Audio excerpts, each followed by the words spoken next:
Hrvatska je jedna od atraktivnijih europskih autoturističkih destinacija, posebno kada je riječ o tradicionalnim gostima, Njemcima, Talijanima, Slovencima, Austrijancima. Upravo zato treću godinu za redom u Hrvatskoj će se održati takozvani Pink Wing, manifestacija pod nazivom Najbolji i najskuplji automobili svijeta na najljepšoj europskoj cesti i autocesti. Riječ je o 65 luksuznih vozila koja će sa svojim vozačima protutnjati turističkim krajolicima Hrvatske, sve u svrhu promocije našeg turizma. U studiju pozdravljam gospodina Roberta Bajsa, organizatora Pink Winga.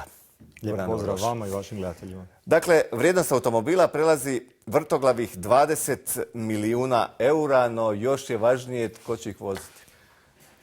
To je najbitnije. Znači, vozači su ključ cijele ove priče, znači ljudi iz poslovnog segmenta koji okupljamo u ovom jedinstvenom projektu. Ono što volimo ponoviti već treću godinu za redom, znači Pink Wing je izvorno hrvatski projekt sa hrvatskim kapitalom i projekt koji će se zasigurno zadržati unutar Hrvatske i unutar naših granica. Ako ćemo hrvatsko ime, dakle, ružičasta krila. Pa želi smo malo biti drugačiji. Dobro, koja je svrha ovog događaja? Osim što želimo promovirati najljepšu državu na svijetu koju imamo, želimo također i promovirati jednu od ljepših i sigurnih cesta u ovom dijelu Europe. Uz nas stoji institucije, znači putem kojih i mi pokušavamo i promovirati sam taj automobilistički turizam. U svijetu se vrte enormne cifre oko automobilističkog turizma, dok još kod nas, ajmo reći, malo je to strani pojam. Prve godine, čisto za neku statistiku, 3 događaja su prošla kroz Hrvatsku, znači 2016. kada smo mi osnovali ovaj projekt. Druge godine je već 28 sličnih događaja, znači protutnjalo Hrvatskom. Smatramo da smo dobar posao napravili našim promidžbenim materijalima i visokobudžetnim videouradcima koji su prikazali stvarno da mi imamo lijepe ceste, lijepi krajolik, lijepi landscape, a sve na tragu toga što ti vozači tih luksuznih automobila i brzih automobila su ipak ljudi iz poslovnog segmenta koji su puno ozbiljniji. Dakle, bitno je ono što će se događati iza kulisa same vožnje i samoga pregleda dakle, naših atraktivnih turističkih destinacija. Trasa ovogodišnja ružičastih krila. Ovogodišnja trasa je malo izmijenjena u odnosu na prošlogodišnje. Znači, kretat ćemo se, Zagreb je kao početna točka i svake godine. Znači, starta se iz Zagreba preko Grobnika gdje će, ajmo reći, taj adrenalinski dan doživjeti u kontroliranim uvjetima gdje će se moći na stazi isprobati malo brže na papučici gasa. Noći će se u Opatiji preko starom cestom Bakra, Bakarca, Krčkog mosta i preko Krka do Cresa i Malog Lošinja.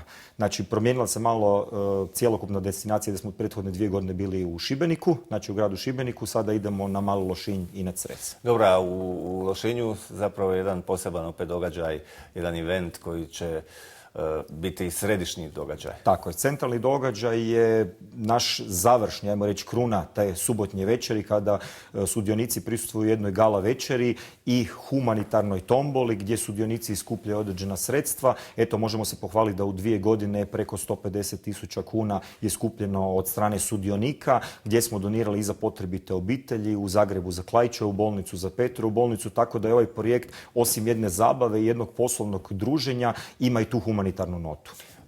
Koji će se automobili voziti? Čuli smo skupocjeni, jurilice, vrijednost 20 milijuna eura. Pa ima tu od Rolls-Royce-a, imamo jednu, ajmo reći, ekskluzivu ove godine o kojoj ćemo drugom prilikom, radi se o jednom prestižnom Ferrariju koji se penje na vrtoglavih 3 milijuna eura. Ali kažem, prvi put u Hrvatskoj. Koji će, tako je. Ono što je jako bitno za reći, auto je samo sredstvo, u biti je jako bitno ko sjedi za volanom tog vozila i kažem, to su ljudi koji su stvarno iz poslovnog svijeta i koji su potencijalni investitori u lijepu našu. Da, tko je sve uključen u ovaj projekt? Imate li potporu Hrvatske turističke zajednice, turističkih djelatnika? Zapravo mislim da bi oni najviše interesa imali od svega. Tako je. Znači, mi 2 godine i evo, uključujući ovu treću, imamo potporu i Ministarstva turizma i turističkih zajednica, lokalno i gradova i gradonačelnika, jer cijela priča, kao što smo rekli na početku, je turističko-gastronomska. Znači, osim tog vizualnog dijela i vožnje i mijenjanje tih destinacija, mi imamo i tu gastronomiju gdje pokušavamo da na svakoj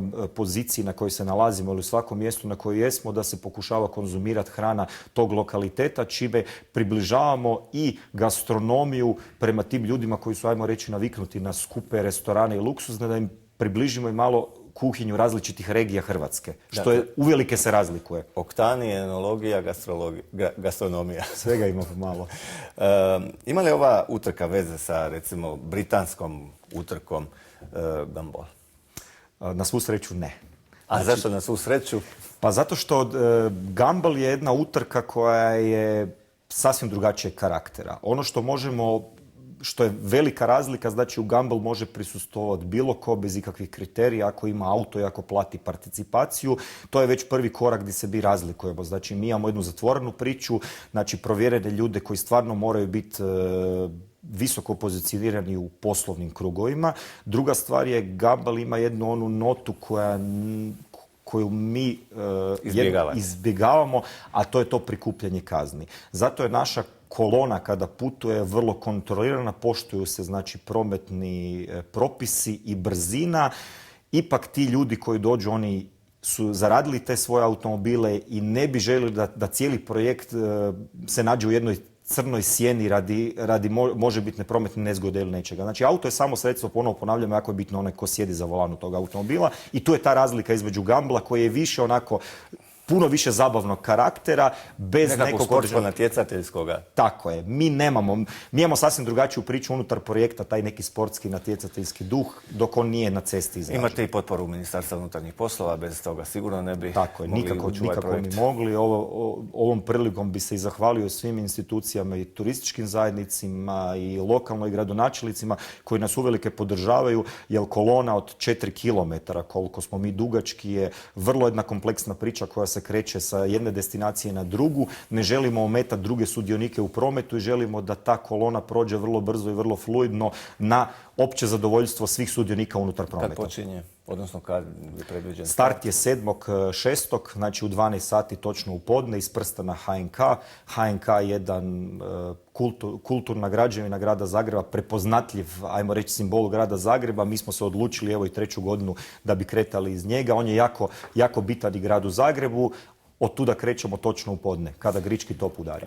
Video zapisi i fotografije bit će dostupni u inozemstvu. Koliko će stranih novinskih kuća, novinara posredno ili neposredno biti upoznato o ovom događaju, ali naravno i sa hrvatskim turizmom? Tako je. Naša komunikacija prema stranim novinskim kućama je konstantna i to je taj cijelogodišnji rad koji mi nastavljamo po završetku projekta. Intencija je dalje ono što ponavljamo, da prikažemo Hrvatsku u jednom drugom svjetlu, da prikažemo da Hrvatska ima jako puno mogućnosti i da Hrvatska nije ono što je bila prije 20 godina što se tiče turizma. Puno smo evoluirali, to vidimo i po samim kapacitetima i smještajima, da se tu hoteli pojavljuju sa 5 i više zvjezdica. Jednostavno želimo prikazati svijetu da Hrvatska ima puno više za ponuditi od samog mora i sunca. Evo, gospodine Bajs, hvala na gostovanju u Studiju 4. O ovom događaju sigurno će biti još riječi. Dakle, spomenuli ste 65 automobila. Koliko to ljudi pratećeg osoblja? Znači... To vam je oko 120 sudionika, pratećeg osoblja je tu negdje oko 100-tinjak, pa i penje se do 150. Dakle, nemali broj svih onih koji su izravno i neizravno uključeni u ovaj zanimljivi turistički projekt. Da. Gospodine Bajs, hvala na gostovanju. Hvala vam.